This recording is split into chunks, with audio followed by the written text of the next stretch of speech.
సర్కారు బడి ఉన్నది, మన ఊళ్ళో సక్కాని బడి ఉన్నది. ఘనమైన చరిత్ర ఉన్నది, మన ఊరి జనము చదువుకున్నది.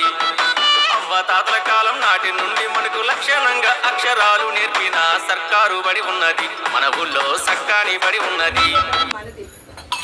టీచర్స్ ఎక్కడికొక్కడికి వెళ్ళిపోతారు, కానీ ఆ స్కూల్లో ఉండే పోస్టులు మన ఇంటి ఆడపడుచో లేకపోతే మన ఇంటి కోడలో ఎవరికో రావచ్చు. ఆ పోస్టులు పోగొట్టుకుంటే పోస్టులు లేదనుకోండి, పిల్లలు లేకపోతే పోస్టులు ఉండవు. పోస్టులు లేకపోతే మన నెక్స్ట్ జనరేషన్కి మనమే అన్యాయం చేసుకున్న వాళ్ళం. మన ఊరు బడిని మనం పాడు చేసుకోవడం తెలివైన పని కాదు. ప్లస్ మీ పిల్లలకు కూడా వచ్చిన నష్టం లేదు. కార్పొరేట్ విద్యకు ధీటుగా చెప్తున్నారు, ప్రతి క్లాస్కి టీచర్ ఉన్నారు. మీరు ఒకసారి వచ్చి అబ్జర్వ్ చేసి చూసి నిర్ణయం తీసుకోండి. వారానికి 5 రోజులు గుడ్లు, చిక్కీలు, రాగి జావ పౌష్టికాహారం పెడుతున్నారు, హైజెనిక్ గా వండిస్తున్నారు. ప్రతి క్లాస్ కి టీచర్ అలాట్ అయి ఉన్నారు ఇక్కడ. ఇవన్నీ కూడా మీరు అబ్జర్వ్ చేసుకోండి. ఈ ప్రైమరీ జాయిన్ అయితే అసలు అంగన్వాడీ కూడా ఒక్కసారి వెళ్ళి చూడండి అమ్మ, కళ్ళు తిరిగిపోతున్నాయి. అసలు ఆ టీఎల్ఎం ఏంటి, అసలు వాళ్ళు మెయింటెనెన్స్ ఏంటి, ఎక్సలెంట్ అన్నమాట.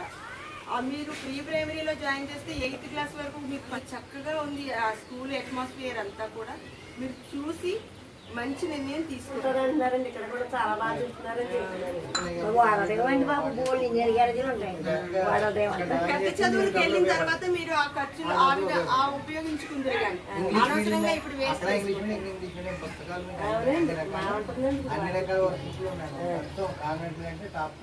గవర్నమెంట్ పంపుతోనే గవర్నమెంట్ పంపుతో మాస్టర్ చెప్తున్నారు, చక్కగా ఇంట్లో చేయిస్తే చాలు.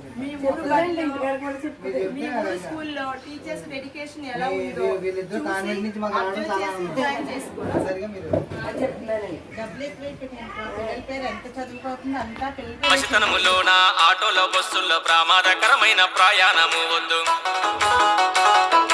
ఆడుతూ పాడుతూ అన్న అక్కలతోటి ఊళ్ళోని బడికెళ్ళే ఆనందమే ముద్దు.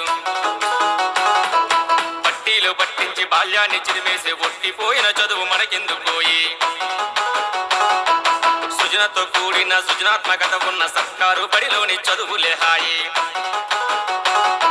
బదిలే ఈ మదిలోంచి ఫీజుల చింత, మన ఊరు మన బడి ఉంది మన చెంత.